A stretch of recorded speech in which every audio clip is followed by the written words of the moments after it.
Hi everyone, I'm Tim Kitzrow, and they're not. You're watching Big Ryan the Fat Guy. Okay, fine, I'll say it.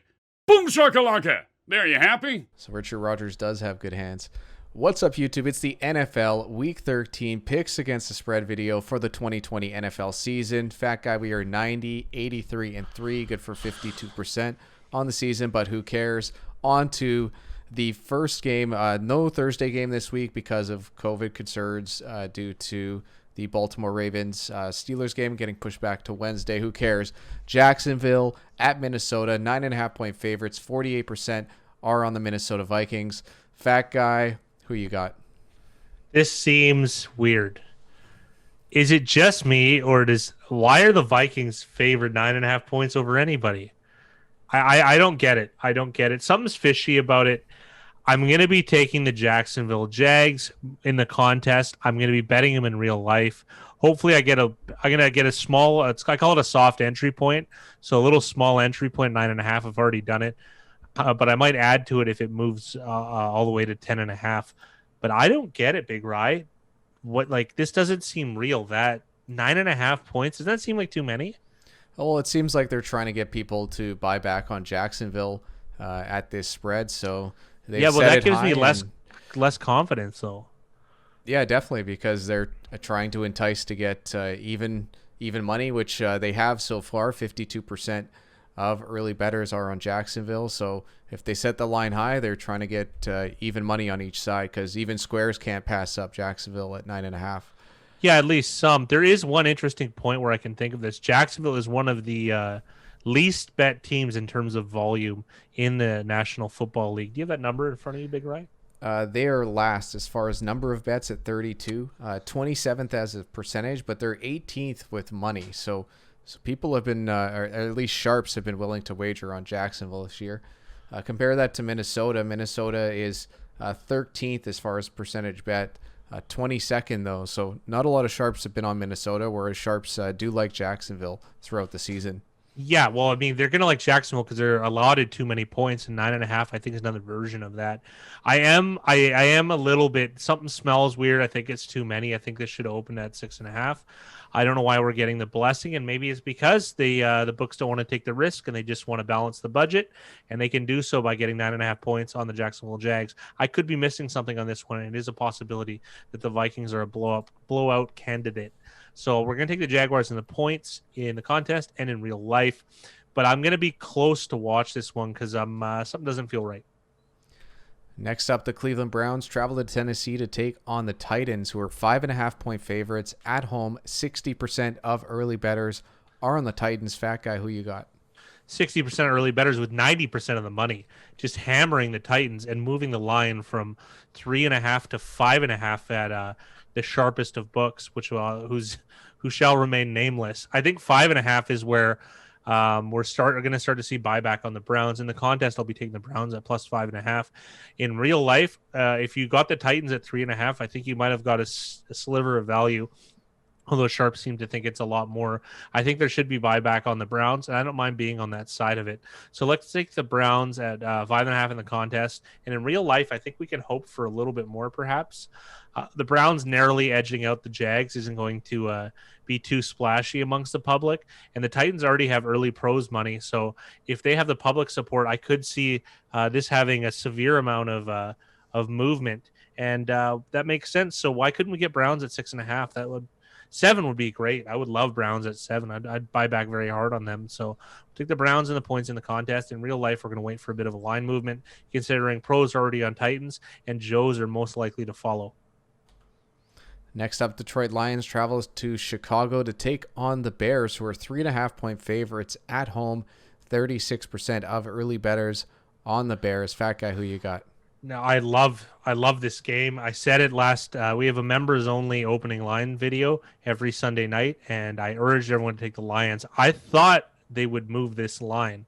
The juice is at minus 115 though, so there is that at plus 3.5. I love the Lions. If you can get them at plus 3.5, I think it's a great bet, preferably at minus 110 juice or better. I think the Lions is a great bounce back game.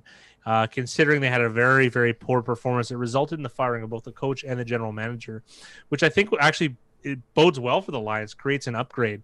Whereas the Bears, I feel, are almost in a similar situation to the Lions, considering the lack of success as of recent, and they have very, very little money on them, despite 35% of tickets. The Bears didn't pass the eye test, though, on Green Bay, so I have a feeling that there's going to be more support for the Lions because their Thursday or Thanksgiving loss, I think, is less of a black eye than the Bears' really, really poor performance against the Green Bay Packers. So I would be worried about a line movement 2-3. So if you can get 3.5 of good juice, this is an easy pick. Contest all day. I really like the Lions this week. Give me the Lions and the 3.5 points. If I have to settle for 3, I will, but I really like the Lions in this spot. Next up, Raiders, Jets. The Jets have 8 points at home, 38% of bettors on the Jets. Fat guy, who you got? Well, this is a really difficult one because, I mean, it's the Jets. It's the Jets. We had this internal struggle every week. Like, when are we going to go square and just take the other team? And this is going to be one of them. I don't feel like backing the Jets in this game. I won't be betting them in real life. But can you think of a team that needs more redemption than the Las Vegas Raiders? I have my Raiders cap just right over there. We went with the Eagles for an obvious choice as far as headgear is concerned, and it is a toque. It is not a beanie. That being said, the Las Vegas Raiders, if anyone could use some redemption, it would be them. So it is at 8. You can get at 7.5 in some spots, and I think that's a better line. Obviously, you can wait, I guess. I don't know how much movement this would be. I don't think this will be a heavily bet game at all. I don't think the Jets have a lot of clout, considering they are winless and are finding it difficult to cover. But I think people will just stay away from the Raiders because the Raiders have jilted a lot of lovers at the altar with a lot of lost parlay tickets and a lot of straight up bets lost on them. Atlanta was a very, very popular straight up bet last week in their annihilation of the Raiders, and the Raiders were a very, very popular parlay ticket. So that gives you a good idea. That's a great way of discerning pros versus Joes, not just money bet, is who puts who on the parlay ticket and who bets straight up, against the spread, single game against the spread. Atlanta had pro love, whereas Raiders were a popular parlay ticket. So, I mean, draw from that which you will. I'm pretty sure the pros were on the Atlanta Falcons. Not that we're professional, but we did like them in that instance. This case, it's so difficult, I can't really give a ringing endorsement as far as real money is wagered. But as far as the content is concerned, I'm going to lay the 8 with the Raiders, and I'm going to take a little bit of gamble because I can't think of a team more motivated to annihilate the Jets than the Raiders at this moment. Fat guy, next up, the New Orleans Saints travel to the red-hot Atlanta Falcons. 3.5 points at home, 48%. Who do you got? Well, we're going to roll with Atlanta. I don't love them. Dylan's going to think this is a ridiculous pick. Cue the music. Dylan Toddfield. Here we go. Doing the hand gesture so Big Rye can comb through the video a lot easier later. But anyways, we'll be taking the Atlanta Falcons. 3.5 points against the Saints, who pretty much played against no team in, was it Kendall Hinton, a former quarterback turned wide receiver from Wake Forest, against the Atlanta Falcons, for the Denver Broncos against the Saints, not able to do anything on offense. And so it was really just a gimme for the Saints, the league punishing the Denver Broncos. Now let's hope the Falcons can punish the New Orleans Saints, who are at the top of the NFC, I believe. I think this is a reasonable spot here. Rarely do I use a revenge term, but I think this is a possible revenge game because I do get 3.5 points. I do get the Falcons at home, and they're playing better football. Not to mention, a lot more of the money is on the Falcons rather than the Saints. Almost 2-1, despite being almost an even split. In fact, the Falcons have less volume on them, but more than double the money. What does that tell you? And it's early betting market. It's a 21% difference. This is a this is a clear Falcons play all the way. I like Falcons. 3.5 is a really good line if you're able to get that at plus 105, minus 105, perhaps even minus 110. Falcons in the points in real life, Falcons in the points in the contest. Next up, the Cincinnati Bengals travel to Miami to take on the Dolphins, who are 11.5 point favorites at home. 56% of early bettors on the Dolphins. Fat guy, who you got? You guys know I don't love these types of games because the Bengals have been, well, bad but unknown. They did manage to cover against the New York Giants. I did like the opening line of the Giants, but I like the closing line of the Bengals. I ended up losing a little bit, just having a soft entry point on the New York Giants at 4.5. Of course, they only won by 2, not covering the spread. Bengals were able to cover both the opening and the closing line, but that doesn't make me regret it. I still think there was value on the Giants. I just thought it would have expanded a lot more. I thought it would have been able to get a middle at like 7.5. That didn't happen. Now 11.5 points.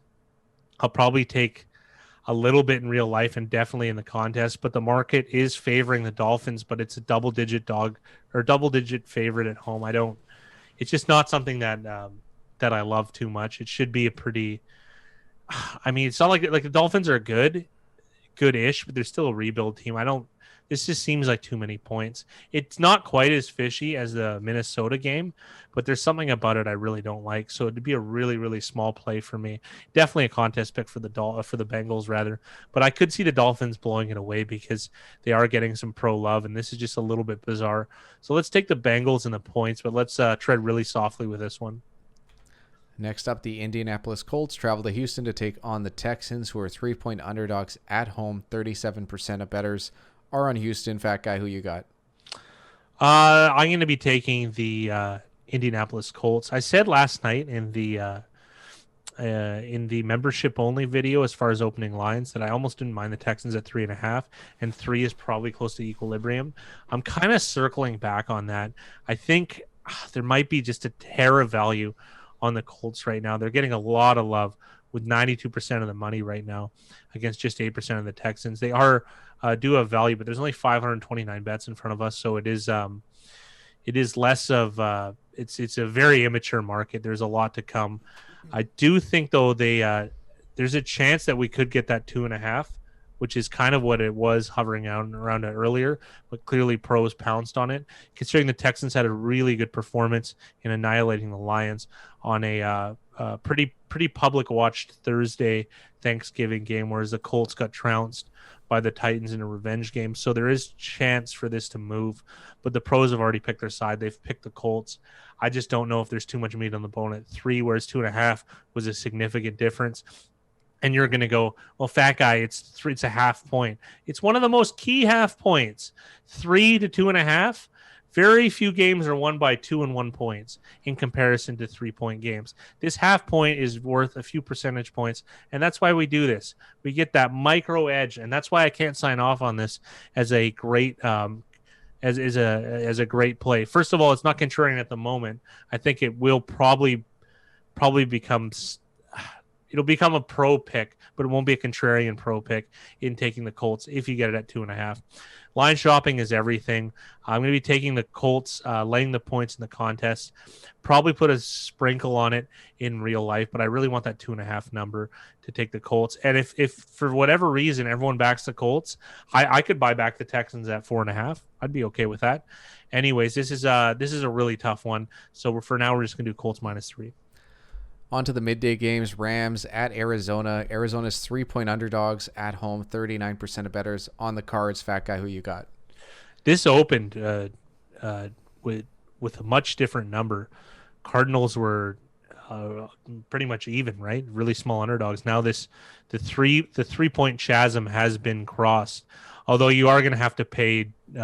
You are going to get good juice if you lay the 3 with the Rams. So that kind of explains it a little bit.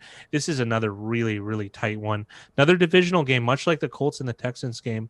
Rams, of course, doing us well in failing to cover, failing to win against a very undermanned San Francisco 49ers team. Whereas the Cardinals, they lost a tough one in a game I quite like their opponent in the New England Patriots. I'm going to be taking the Cardinals, take the 3 points. I want to get good juice on that. Don't pay a ridiculous juice. Don't pay a -120. I think there is a slight amount of value if you can get Cardinals and you can get them at, I guess -110 would probably be okay, but this is another really, really tight one. And if you stay away, I would understand too, because the value might not be there. And this might, when I speak of value, say this game, the equilibrium, and the equilibrium means the game is usually going to finish, is 3, and it's -110 on both sides. What that means is that the commission is probably going to win, which means that you can pick either side, and if they simulate it a million times, the book will probably return a profit no matter what side that you're on. So it's one of those games where it's that close, and then you go like, oh, it's sports. How can it be that close? It is. I can tell you right now it is. The average margin of victory is 10.5, but that's league wide. In these spots, it's really, really hard to pick the right side. And so in the contest, we'll just, when in doubt, take the points. In real life, it might be a small Cardinals play. It might be none. So, and it's really, really tough. So it's probably a small Cardinals play. But if you decide on none, I can understand that as well. On to the next one. Next one is the Giants traveling to Seattle to take on the Seahawks, who are 7.5-point favorites. There is actually no betting market that is live right now, so we've just thrown up 50-50. So throw the betting market out, fat guy, at 7.5. Who do you like? Okay, this is an interesting one. I'm going to take the Seahawks at 7.5. That's just because there is no betting market, and the Seahawks are going to be playing Colt McCoy, but that's an entry point if you can get 7.5. I think I'm going to end up liking the closing market of the Giants, much like I did with the Eagles, which we'll get to. The Eagles, I had mentioned in the video before that I want the closing line of the Eagles. And that's what we talk about line shopping. Closing line of the Eagles was 6.5. What happened? Miracle comeback. They lose by 6. The luckiest cover I've personally ever had. And that's why we're rocking the Eagles gear, and we're very, very hyped on them, considering how awful and destitute their offense has been. But we're talking about the Seahawks, and at 7.5 points, I think that would have been a good entry point because the line would move against them. And I think the Seahawks end up becoming 12-point favorites, perhaps even. It's very difficult to judge this considering the injury to Daniel Jones, but I don't find him that much worse, than Colt McCoy. Colt McCoy is been in this league quite some time. Not much of a turnover quarterback. He's not going to get the ball, force the ball downfield, but he might be able to can carry some drive, especially with a running game that seems to be going at a little bit better rate than we expected with Saquon Barkley. Wayne Gallman's just a bruiser, north-south runner, and I really like that. So I'm going to be taking the Giants in real life if I can get a lot of points. But in the contest, we have to use the tools available to us. And at 7.5, I think it'd be a good entry point for the Seahawks. So Seahawks in the contest for now. Closing line for the Giants if it gets above 10.5. Fat guy, next up, the Eagles travel to Lambeau to take on the Packers, who are 7-point favorites. 67% of bettors are on the Packers at 7. Fat guy, who you got? Well, I'm going to be taking the Eagles at 7 points, but I'm going to be taking the Eagles again in real life at the closing line. Now, can we think of the Eagles are not going to get any street cred for that really, really terrible backdoor cover, whereas the Packers just had an embarrassment. They embarrassed their division rivals, Chicago Bears, on Sunday night. So if the early pros are on the Eagles, but there's going to be a severe amount of Joe pushback on the Packers. So I think this line could move. If you can get it at 7, I would highly recommend doing that as a soft entry point. So bet a little bit less than what you normally would. Let's say half of what a unit size is for you, what you normally would. But then you could add on to it if the Eagles get up to 7.5. And then if you get 7.5 good juice, that's good enough for me. I'll take the Eagles. I know Carson Wentz. I know he looked terrible.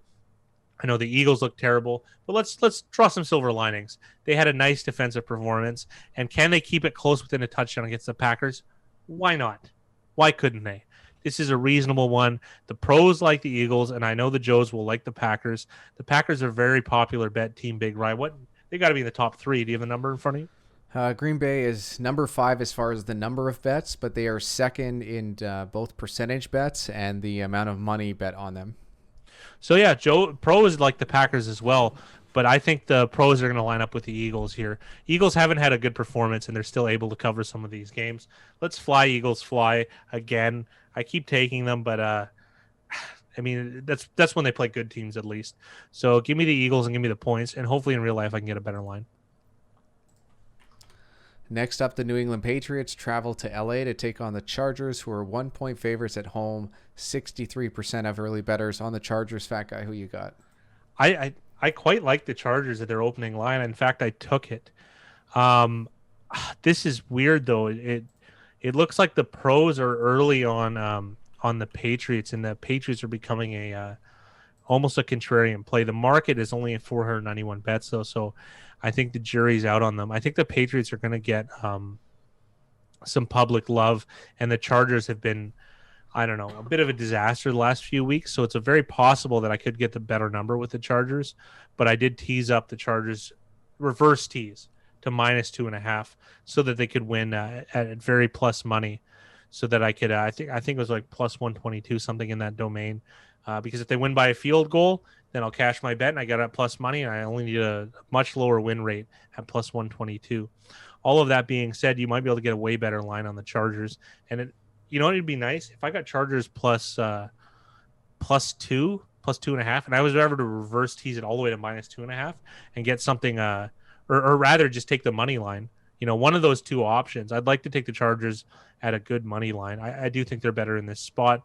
I do think the Patriots are going to get a bunch of love from the public, so you can't wait on this market. So we're going to take the Chargers, and we're going to lay the 1 point in the contest. In real life, we've already taken the Chargers, and we're going to look to add money later on. Like I said, this is another thing I brought up, which we're slowly incorporating, our soft entry points, and the Chargers at 1 point, or sorry, at -2.5 plus 122 was a soft entry for me. Fat guy, next up, the Denver Broncos travel to Kansas City to take on the Chiefs. There is no line out at the moment. There is no betting market at the moment. We've listed it at 14.5, which is some of the opening lines that came out before other concerns. What do you like in this game? I mean, 14.5 is I'm trying to figure out where the line should be, and I figure this is about it. Considering all those things, this is assuming that a quarterback plays for Denver. You know what I mean? Like Drew Lock should be maybe 13, but there's no 100% on that. So we got to come up with something for the contest. So 14.5. I'll take the Broncos just because I'll take a double-digit division dog. You know what I mean? Like it's just what you do realistically. But I think 14.5 is about right. This is probably about maybe 14's equilibrium. So we're going Broncos. We'll take the 14.5 points. We need a lot more news to come forth. Of course, the Chiefs are the best team in the league. Broncos are at the bottom of the pile nearly.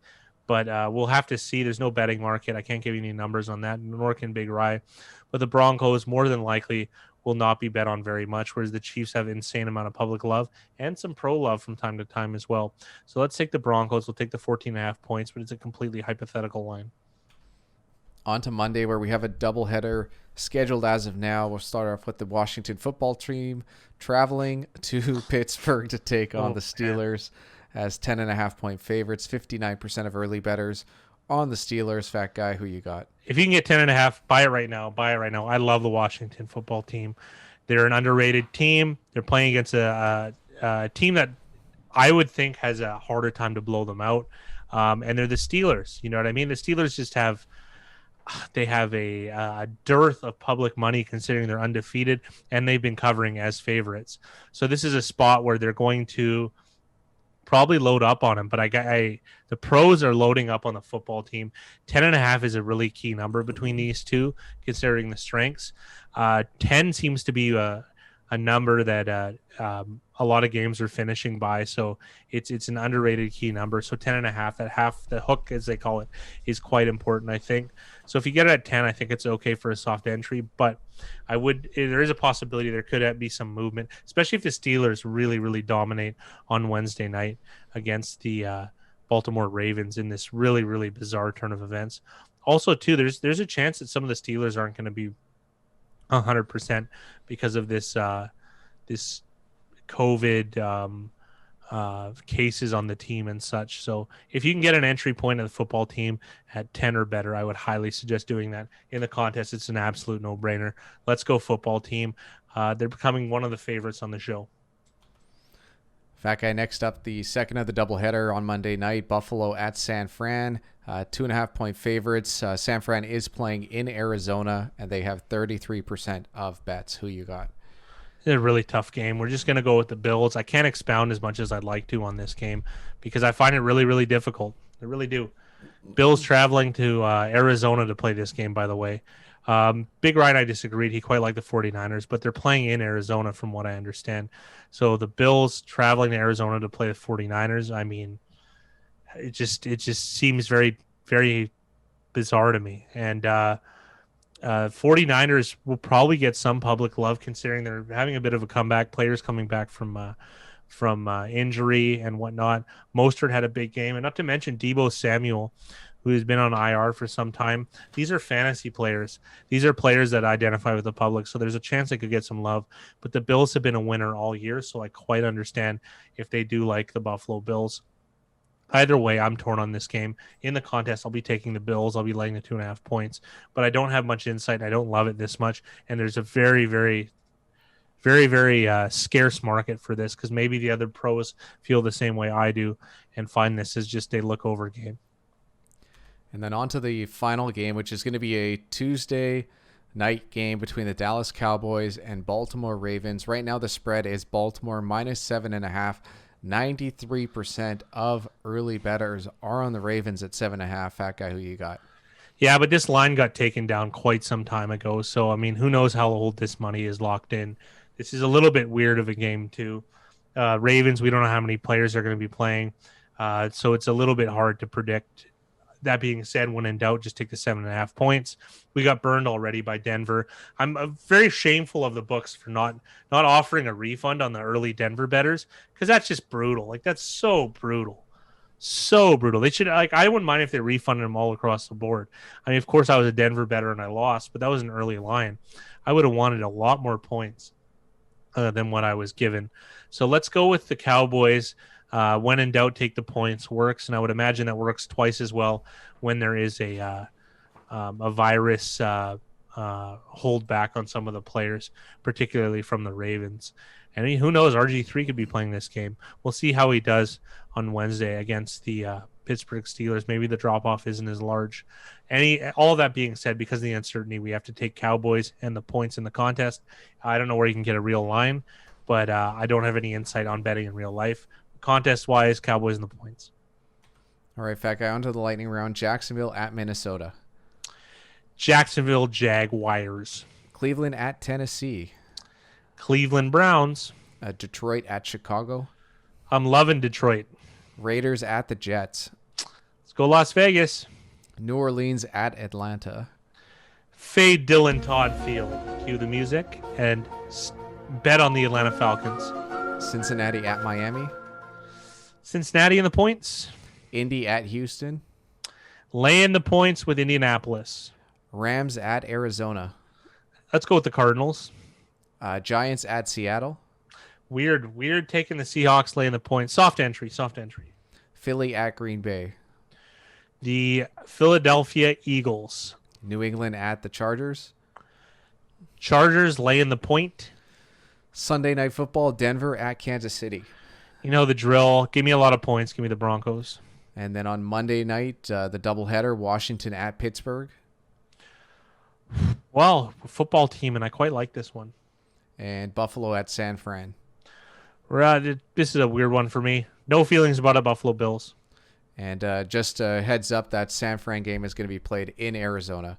And then the final game on Tuesday night, Dallas at Baltimore. When in doubt, take the points. So let's go with Dallas. All right, Fat Guy. The 2020 Week 12 winner is a name who is not shy to be at the top of the leaderboard, and that is Cassone. He was 12-2-1 this week. Still one game to play, so he has a chance at a 13-win week for Week 12. Congratulations to Cassone.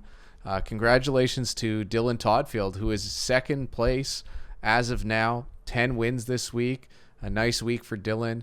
And then at 9 wins, E-Steelers Satuple, the new Fat Guy at 69%, I might add. Bat Boy, Blue Bill 93, Fat Guy needs an interior designer. Blue Horseshoe loves the Eagles at 7.5, as well as Wook Dog, one of the channel's favorites. So Fat Guy, your thoughts on Cassone being 12-2-1 this week? When you're hot, you're hot. This guy I haven't seen a hotter season out of probably ever. So we got to see. Speaking of Cassone, let's see his who's at the top of the leaderboard overall. Well, he's taken a 5-game lead with this 12-2-1 a week. He's good for 62.2% on the year. It's amazing. It's really good. We're starting to hit a pretty good sample here of 175 games. This just isn't run hot, guys. Like hitting 62.2% in this. It's a lot of run hot. Is excellent. It is very, very good. Well, Billy, no shame on Billy. He's at 59%. Billy 369. It's hard to keep the pace. The guy goes 12-2. It's unbelievable. And then on to the JS715 name of the week. We'll start off with the honorable mentions. Fat guy, take it away. Well, we got this almost won for me. Thanksgiving with the Cowboys at Ram Ranch. Check out Ram Ranch if you're into not safe for work songs. Trubisky's good luck charm. I don't know what that is or who that is. That guy needs an interior decorator. I do need lighting because this is getting a little bit difficult with the green screen here. That's not working out. The new fat guy. I don't know who he is, but let me know. Burris into Leaves 5-star firearm safety course. I think we know what that is. And Canadian Thanksgiving was 6 weeks ago. Yes, it was. Yes, it was. And happy Thanksgiving to you all postpartum. Dolomite is my name. F up MFs is my game. Now, we want to keep it kid-friendly, so I won't finish all of those lyrics. But Dolomite, I did enjoy it. A little bit of an Eddie Murphy comeback. Netflix special. Thanks for the shout-out. This is the JS715 name of the week. Whoa, kaboom! Blue Horseshoe loves the Eagles at 7.5. Would I have loved the Eagles at 7.5? Yes, I would have. I mentioned that in the video. And a little shout-out. I guess I am the Gordon Gekko of the spread picking game on YouTube. So a nice Wall Street callback, and I loved it. I thought that was a fantastic name, and it checked the boxes for me. Nostalgia really works. So remember, guys, you can make your picks for Week 13 at BigRyanTheFatGuy.com. There's a $100 US prize for the winner. Cassone has got a stranglehold, but there still is weeks left to overtake him. He could always miss a week, and then anybody's in the game. And that's it for us. Week 13, Fat Guy, in the books as far as picks. I got to give kudos to you, though. You're trying pretty hard with this green screen. You're still got some things to learn, like not wearing green on a green screen. Yeah, but hey. I had to. It was the Eagles. I had to. It was the most amazing backdoor cover I've ever experienced in being on the winning side. I wouldn't say it's the best backdoor experience I've ever experienced, but hey, that's another story. Why don't you just say had? You don't have to see experience twice. See, this is the thing about flow here. You'll never get it. Oh, but it was two experiences.